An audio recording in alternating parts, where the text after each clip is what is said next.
Student, তোমরা যারা ক্যালকাটা ইউনিভার্সিটির আন্ডারে ফিফথ সেমিস্টারের ছাত্রছাত্রী আছো এবং তোমাদের ইতিহাস সাবজেক্টটা মাইনর সাবজেক্ট হিসাবে আছে, তোমাদের জন্য আজকের ক্লাসটা খুবই গুরুত্বপূর্ণ।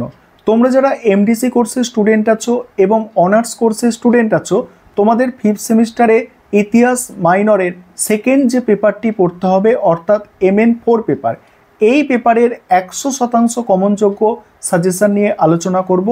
এবং প্রথমেই যে বিষয়টা তোমাদের বলবো যে MN4 পেপার যেটা আছে অনার্সের ছাত্রছাত্রীদের, এটা পড়তে হচ্ছে ইউরোপের ইতিহাস।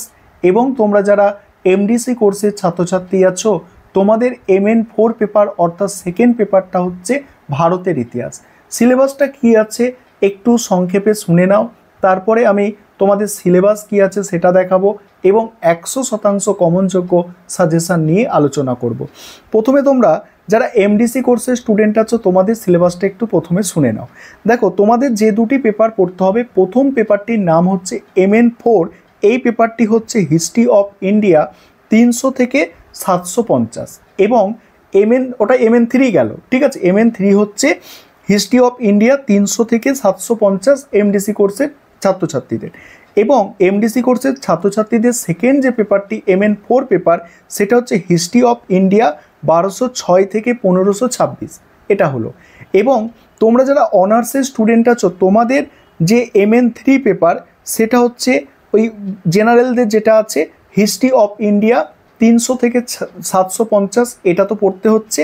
এবং আরেকটি পড়তে হচ্ছে তোমাদের হিস্ট্রি অফ ইন্ডিয়া 300 থেকে 750 বাদে আরেকটি পড়তে হচ্ছে MN4 পেপার, সেটা হচ্ছে হিস্ট্রি অফ ইউরোপ 1453 থেকে 1650। আশা করি বিষয়টা তোমরা বুঝতে পারছো যে তোমাদের এমডিসি কোর্স এবং অনার্স কোর্সের ছাত্রছাত্রীদের MN3 পেপারটা কিন্তু কমন পেপার, উভয়দেরই পড়তে হচ্ছে, কিন্তু MN4 পেপারটা আলাদা। অর্থাৎ এমডিসি কোর্সের ছাত্রছাত্রীদের MN4 পেপারটা ভারতের ইতিহাসের উপর পড়তে হচ্ছে এবং অনার্স কোর্সের ছাত্রছাত্রীদের এটা হচ্ছে ইউরোপের ইতিহাসের উপর পড়তে হচ্ছে। এই দুটি পেপার অর্থাৎ MN4 যেটা এমডিসি কোর্সের ছাত্রছাত্রীদের আছে এই পেপার, এবং যেটা ইউরোপের ইতিহাস MN4 অনার্সের ছাত্রছাত্রীদের, এই দুটি পেপারের 100% কমনযোগ্য সাজেশান তোমরা দেখে নাও। আর আমাদের অনলাইন কোচিং ক্লাস কিন্তু প্রায় 1 মাস হলো চলছে, অনেক ছাত্রছাত্রী অ্যাডমিশান নিয়েছে। তোমরাও যদি কেউ অ্যাডমিশান নিতে ইচ্ছুক থাকো, স্ক্রিনে দেওয়া নম্বরে যোগাযোগ করে অ্যাডমিশান নিতে পারো। চলো তোমরা এই দুটি পেপারের 100% কমনযোগ্য সাজেশান দেখে নাও। প্রথমে তোমরা সিলেবাসটা বুঝে নাও, তারপরে তোমাদের সাজেশান নিয়ে আমি আলোচনা করব। তোমাদের যেটা MN4 পেপার আছে অর্থাৎ অনার্স এবং এমডিসি কোর্সের ছাত্রছাত্রীদের, এই পেপারটা অনার্স এবং এমডিসি কোর্সের ছাত্রছাত্রীদের আলাদা আছে, একই পেপার কিন্তু নয়। তোমরা সিলেবাসটাকে আগে বোঝো। দেখো, এই যে সিলেবাসটা তোমরা দেখতে পাচ্ছ, এটা কিন্তু খুব বেশি পুরনো সিলেবাস নয়, এটা লেটেস্ট সিলেবাস। এবং এটাই হচ্ছে তোমাদের ক্যালকাটা ইউনিভার্সিটি শেষবারের মতো ইতিহাস সাবজেক্টে সিলেবাস আপডেট দিয়েছিল। প্রথমে তোমরা যারা এমডিসি কোর্সের স্টুডেন্ট আছো, তোমাদের দেখে নাও মাইনর হিস্ট্রি হিসাবে ফিফথ সেমিস্টারে কোন দুটি পেপার পড়তে হবে। তারপরে আমি অনার্সের স্টুডেন্টদের দেখাবো এবং আজকের ক্লাসে আমি MN4 যে পেপারটি আছে অনার্স এবং এমডিসিদের, এই পেপারগুলির সাজেশান নিয়ে আলোচনা করব। তোমরা এখন সিলেবাসটাকে একটু বুঝে নাও। দেখো, তোমাদের সিলেবাসটাকে বোঝো। এখানে দেখো তোমাদের আমি সিলেবাসটা দেখাচ্ছি। দেখো, এখানে লেখা আছে, তোমরা দেখতে পাবে তোমাদের মাইনরের এখানে কি লেখা আছে। দেখো, এমডিসি যাদের কোর্স আছে তাদের মাইনর সাবজেক্ট হিসাবে কি পড়তে হবে। দেখো, এখানে থার্ড সেমিস্টার, এখানে ফোর্থ সেমিস্টার দেওয়া আছে এবং তারপরেই এখানে দেখো ফিফথ সেমিস্টার দেওয়া আছে, সেমিস্টার 5 এবং সেমিস্টার 5। সেমিস্টার 5-এ দুটি পেপার পড়তে হবে। তোমরা যারা এমডিসি কোর্সের স্টুডেন্ট আছো, তোমাদের দুটি পেপার পড়তে হবে। এটা তোমাদের প্রথম যে পেপারটা, এটা MN3 পেপার এবং আরেকটি পেপার হচ্ছে MN4 পেপার। এবং এখানে দুটো পেপারই তোমাদের ভারতের ইতিহাসের ওপর পড়তে হচ্ছে। একটি হচ্ছে 300 থেকে 750 এবং আরেকটি হচ্ছে তোমাদের 1206 থেকে 1526। দেখছো, দুটোই হিস্ট্রি অফ ইন্ডিয়ার ওপরে আছে। এবং এই দিকের লেখাগুলো যদি তোমরা বুঝতে চাও সেটা হচ্ছে CC3 এবং CC5, ঠিক আছে। অর্থাৎ যারা MDC কোর্সের স্টুডেন্ট ইতিহাসের আছে, অর্থাৎ ইতিহাসটা নিয়েই তারা পড়াশোনা করছে, তাদের CC3 পেপারে এটা আছে এবং CC5 পেপারে আছে। এটা বোঝার তোমাদের কিন্তু প্রয়োজন নেই। তোমাদের বোঝার প্রয়োজন হচ্ছে হিস্ট্রি অফ ইন্ডিয়া পড়তে হচ্ছে 300 থেকে 750, যেটা MN3 পেপার, এবং আরেকটা হচ্ছে হিস্ট্রি অফ ইন্ডিয়া, যেটা 1206 থেকে 1526 MN4 পেপার। আর এই MN4 পেপারের সাজেশান আজকের ক্লাসে আমি আলোচনা করব। আর প্রথমে তোমরা অনার্সের এবারে সিলেবাসটা একটু দেখে নাও, তোমরা যারা অনার্সের স্টুডেন্ট আছো তোমাদের কোন দুটো পেপার পড়তে হবে, তারপরে আমি তোমাদের উভয়দেরই MN4 পেপারের সাজেশান নিয়ে আলোচনা করব।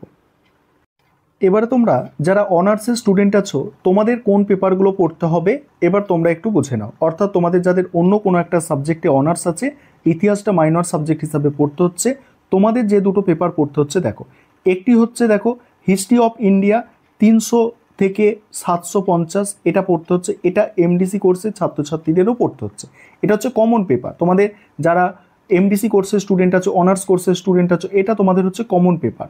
কিন্তু এখানে দেখো অনার্সের তোমরা যারা আছো তোমাদের হিস্ট্রি অফ ইউরোপ পড়তে হবে, যেটা 1453 থেকে 1650 পর্যন্ত আছে। এই পেপারটা কিন্তু, অর্থাৎ দ্বিতীয় যে পেপার, এই পেপারটা কিন্তু অনার্স এবং যারা MDC কোর্সের স্টুডেন্ট তোমাদের কিন্তু আলাদা আলাদা পড়তে হচ্ছে। এরকম সেম ব্যাপারটা কিন্তু এডুকেশন সাবজেক্টের উপরে আছে। এডুকেশন সাবজেক্টে ওরকম MDC কোর্স এবং অনার্স কোর্সের স্টুডেন্টদের মাইনর হিসাবে প্রথম পেপারটা সেম, কিন্তু পরের পেপারটা কিন্তু আলাদা আছে। ঠিক তাই তোমরা যারা ইতিহাসের মাইনর নিয়েছো তোমাদেরও কিন্তু এইভাবেই পেপারটা করা হয়েছে। এবার তোমরা আজকের ক্লাসে MDC কোর্সের তোমরা যারা আছো ওই হিস্ট্রি অফ ইন্ডিয়ার MN4 পেপার, এবং তোমরা যারা অনার্স কোর্সের আছো তোমাদের MN4 paper history of Europe, এই দুটি পেপারের সাজেশান তোমরা দেখে নাও। তোমরা যারা MDC কোর্সের স্টুডেন্ট আছো তোমাদের MN4 পেপার মাইনর পেপারটার সাজেশান প্রথমে দেখো, যেটা হিস্ট্রি অফ ইন্ডিয়া 1206 থেকে 1526। এরপরে আমি অনার্সের ছাত্রছাত্রীদেরটা নিয়ে আলোচনা করব। এটা প্রথমে তোমরা যারা পাস কোর্সের স্টুডেন্ট অর্থাৎ MDC কোর্সের স্টুডেন্ট তোমরা বুঝে নাও। দেখো তোমাদের 10 নম্বরের প্রশ্ন এবং 20 নম্বরের প্রশ্নের জন্য যে প্রশ্নগুলো তৈরি করতে হবে, দেখো প্রথম প্রশ্ন, গিয়াসউদ্দিন বলবন কিভাবে দিল্লি সুলতানিকে সুদৃঢ় করেছিলেন। পরের প্রশ্ন আছে, আলাউদ্দিন খিলজির মূল্য নিয়ন্ত্রণ নীতি কেন এবং কিভাবে প্রবর্তন করেছিল, অর্থাৎ আলাউদ্দিন খলজির বাজার দর নিয়ন্ত্রণ নীতি। এইভাবেও প্রশ্নটা ঘুরিয়ে আসতে পারে। পরের প্রশ্ন, ফিরোজ শাহ তুগলকের জনকল্যাণমূলক কার্যাবলী আলোচনা করো। তারপরের প্রশ্ন আছে, সুলতানি যুগে নগরায়ন সম্পর্কিত বিতর্ক সংক্ষেপে বিশ্লেষণ করো। তারপরে দেখো পরের প্রশ্ন, ইকতা ব্যবস্থার প্রধান বৈশিষ্ট্যগুলি চিহ্নিত করো।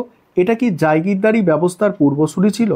পরের প্রশ্ন দেখো, সুলতানি যুগে ভারতের সুফিবাদের প্রসার কিভাবে ঘটেছিল। তারপরের প্রশ্ন আছে, দিল্লির সুলতানি সাম্রাজ্যের বিস্তারে আলাউদ্দিন খিলজির ভূমিকা আলোচনা করো। আর যেগুলো স্টার দিয়ে চিহ্নিত করা আছে এগুলো হচ্ছে তোমাদের জন্য হচ্ছে একদম মোস্ট ইম্পর্টেন্ট প্রশ্ন। পরের প্রশ্ন, তুমি কি মনে করো যে বিজয়নগর এবং বাহমিনী রাজ্যের সংঘাতের পেছনে প্রধান বিষয় ছিল ধর্ম? তারপরে দেখো, ইলতুৎমিশ থেকে আলাউদ্দিন খলজি পর্যন্ত সুলতানি নরপতিত্বের আদর্শ আলোচনা করো। তারপরে হচ্ছে দেখো পরের প্রশ্ন দেখো, ইলতুৎমিশ থেকে আলাউদ্দিন খলজিটা বললাম। 10 নম্বরের প্রশ্ন দেখো, নায়াঙ্কারা ব্যবস্থার বিশেষ উল্লেখপূর্বক বিজয়নগরের অর্থনীতির সংক্ষিপ্ত পর্যালোচনা করো। পরে আছে দেখো, দিল্লির সুলতানিকে কি ধর্মস্থায়ী রাষ্ট্র হিসাবে চিহ্নিত করা যায়। এটাও কিন্তু একটা ভালো প্রশ্ন, গুরুত্বপূর্ণ প্রশ্ন। তারপরে দেখো পরের প্রশ্ন, মধ্যযুগে সামাজিক ও সাংস্কৃতিক ইতিহাসে ভক্তি আন্দোলনের গুরুত্ব। দেখো আমি 12টা প্রশ্ন রেখেছি, তার মধ্যেও আমি যেগুলো মোস্ট ইম্পর্টেন্ট প্রশ্ন স্টার দিয়ে চিহ্নিত করে দিয়েছি। মাত্র 12টা প্রশ্ন রেখেছি, তার মধ্যেও কি বললাম, মোস্ট ইম্পর্টেন্ট প্রশ্ন 6টা 8টা সেটা আমি স্টার দিয়ে চিহ্নিত করে দিয়েছি, যাতে তোমাদের আর অসুবিধা না হয়। এবার 5 নম্বরের জন্য যে প্রশ্নগুলো তৈরি করবে, দেখো 5 নম্বরের একটু বেশি তৈরি করতে হবে। দেখো, পানিপথের প্রথম যুদ্ধের তাৎপর্য ব্যাখ্যা করো। তারপরে আছে মাহমুদ গাওয়ান কে ছিলেন। পরের প্রশ্ন, হুসেন শাহ। পরের প্রশ্ন হচ্ছে হুসেন শাহের আমলে বাংলার সাংস্কৃতিক বিকাশ বিবৃত করো। তারপরে সুলতানি যুগের স্থাপত্য সংক্ষেপে আলোচনা করো। নেক্সট, সুলতানি যুগের ইতিহাস নির্মাণে বারানির রচনার গুরুত্ব আলোচনা করো। পরের প্রশ্ন, রাজিয়ার পতনের কারণ ব্যাখ্যা করো। তারপরে দেখো পরের প্রশ্ন আছে, খলজি বিপ্লব বলতে কি বোঝো। নেক্সট আছে, দিল্লির সুলতানি কি একটি ধর্মস্থায়ী রাষ্ট্র ছিল। তারপরে ইলতুৎমিশকে কেন দিল্লি সুলতানি সাম্রাজ্যের প্রকৃত প্রতিষ্ঠাতা বলা হয়। তারপরের প্রশ্ন, মোহাম্মদ বিন তুগলক রাজধানী পরিবর্তন কেন করেন এবং কেন ব্যর্থ হয়। তারপরের প্রশ্ন দেখো, পরের প্রশ্ন আছে, সুলতানি সাম্রাজ্যের পতনে ফিরোজ শাহ তুগলক কতটা দায়ী ছিল। নেক্সট, সুলতানি যুগে কৃষকদের অর্থনৈতিক অবস্থা কেমন ছিল। পরের প্রশ্ন, দিল্লি সুলতানিদের সঙ্গে খলিফার সম্পর্ক সংক্ষেপে আলোচনা করো। তারপরের প্রশ্ন, মুক্তি কাদের বলা হয়, সুলতানি রাষ্ট্রে তাদের ভূমিকা কী। নেক্সট দেখো, নেক্সট আছে, বাংলার স্বাধীন সুলতানির প্রতিষ্ঠাতা রূপে শামসুদ্দিন ইলিয়াস শাহের ভূমিকা মূল্যায়ন করো। আর পরের প্রশ্ন, সুলতানি যুগে বস্ত্রশিল্পের বিকাশ আলোচনা করো। এই হচ্ছে তোমাদের যারা এমডিসি কোর্সের স্টুডেন্ট আছো তোমাদের MN4 পেপারের সাজেশান। এবারে তোমরা যারা অনার্স কোর্সের স্টুডেন্ট আছো তোমাদের MN4 পেপার অর্থাৎ হিস্ট্রি অফ ইউরোপের ওপর যে পেপারটি আছে ওই পেপারের সাজেশানটা বুঝে নাও। প্রথমে তোমরা 10 নম্বর বা 20 নম্বরের প্রশ্ন যেগুলো আছে দেখে নাও। আর তোমরা যারা ইংলিশ ভার্সানের স্টুডেন্ট আছো তোমরা দেখো, কারণ শেষে এরকম ইংলিশে তোমরা কোশ্চেনগুলো পেয়ে যাবে। প্রথমে বাংলায় আলোচনা করছি, দেখে নাও। প্রথম প্রশ্ন, যুগ সন্ধিক্ষণ বিতর্কের ওপর একটি নিবন্ধ লেখো। নেক্সট আছে, উত্তরের মানবতাবাদের প্রধান বৈশিষ্ট্যগুলি উল্লেখ করো। ধর্ম সংস্কার ইতিহাসে জন ক্যালভিনের অবদান মূল্যায়ন করো। আধুনিক ইউরোপীয় রাষ্ট্র ব্যবস্থার আবির্ভাব বলতে তুমি কি বোঝো। নেক্সট আছে, কেন ইটালিতে সাধারণভাবে ও ফ্লোরেন্সে বিশেষভাবে নবজাগরণ শুরু হয়েছিল। নেক্সট, পর্তুগিজ ও স্পেনীয়দের সমুদ্র অভিযানকে তুমি কিভাবে ব্যাখ্যা করবে। পরের প্রশ্ন, জার্মানির ধর্ম সংস্কার আন্দোলনের সাফল্যের পশ্চাতে মার্টিন লুথারের ভূমিকা মূল্যায়ন করো। নেক্সট আছে, ইংল্যান্ডে এনক্লোজার আন্দোলনের ওপর একটি সংক্ষিপ্ত প্রবন্ধ লেখো। তারপরের প্রশ্ন, সামন্ততন্ত্র থেকে ধনতন্ত্রের রূপান্তরের বিতর্ক পর্যালোচনা করো। পরের প্রশ্ন, ইংল্যান্ডে এনক্লোজার ব্যবস্থা বলতে কী বোঝো। এনক্লোজার কিভাবে একটি নতুন ধরনের কৃষি ব্যবস্থা সৃষ্টি করে। নেক্সট, ওয়েস্টফেলিয়ার শান্তি চুক্তি কিভাবে ইউরোপে একটি নতুন ব্যবস্থার জন্ম দিয়েছিল। তারপরে দেখো, এগুলো হচ্ছে তোমাদের বড় প্রশ্ন। টোটাল 11টা প্রশ্ন এখানে দেওয়া আছে, তার মধ্যেও যেগুলো একদমই মোস্ট ইম্পর্টেন্ট প্রশ্ন সেগুলো স্টার দেওয়া আছে, এর থেকে কম পড়লে সমস্যা দেখা দিতে পারে। এখানেও আমি 5 নম্বরের প্রশ্ন খুব লিমিটেড প্রশ্ন রাখা হয়েছে, 10টা মাত্র প্রশ্ন রেখেছি, তার মধ্যেও যেগুলো একদম মোস্ট ইম্পর্টেন্ট প্রশ্ন সেগুলোকে স্টার দিয়ে চিহ্নিত করে দেওয়া আছে। এখানে দেখো 5 নম্বরের প্রশ্ন, প্রথম প্রশ্ন, ইউরোপের ইতিহাসে 1453 গুরুত্ব, অর্থাৎ এই সালটার এখানে গুরুত্ব কি আছে। পরের প্রশ্ন, ভৌগোলিক অভিযানের পশ্চাতে উদ্দীপনাগুলির চিহ্নিত করো। নেক্সট আছে দেখো, উত্তর মানবতাবাদের প্রধান চরিত্র হিসাবে ইরাসমাসের ওপর একটি সংক্ষিপ্ত টিকা। অ্যানাব্যাপটিস্ট কারা ছিলেন। মূল্য বিপ্লবের ওপর একটি সংক্ষিপ্ত টিকা। ওয়েস্টফেলিয়া শান্তি চুক্তির গুরুত্ব কী ছিল। নতুন বিশ্ব আবিষ্কারের পেছনে প্রধান অনুপ্রেরণাগুলি কী ছিল। ম্যাকিয়াভেলি কি একজন মানবতাবাদী চিন্তাবিদ ছিলেন। নেক্সট, জন ক্যালভিন সম্পর্কে সংক্ষিপ্ত টিকা। নেক্সট, হিউগেনটদের সম্পর্কে সংক্ষিপ্ত আলোচনা কর। এই গেল 5 নম্বরের প্রশ্ন। এবার তোমরা যারা ইংলিশ ভার্সনের স্টুডেন্ট আছো তোমরা প্রশ্নগুলো আর কি দেখে নাও, ইংলিশে দেয়া আছে তোমাদের জন্য। আর তোমরা যারা ইংলিশ ভার্সনের স্টুডেন্ট আছো তোমাদেরও কিন্তু স্টাডি মেটেরিয়াল আমাদের তৈরি করা হয়, তোমরাও চাইলে স্টাডি মেটেরিয়াল পারচেস করতে পারো।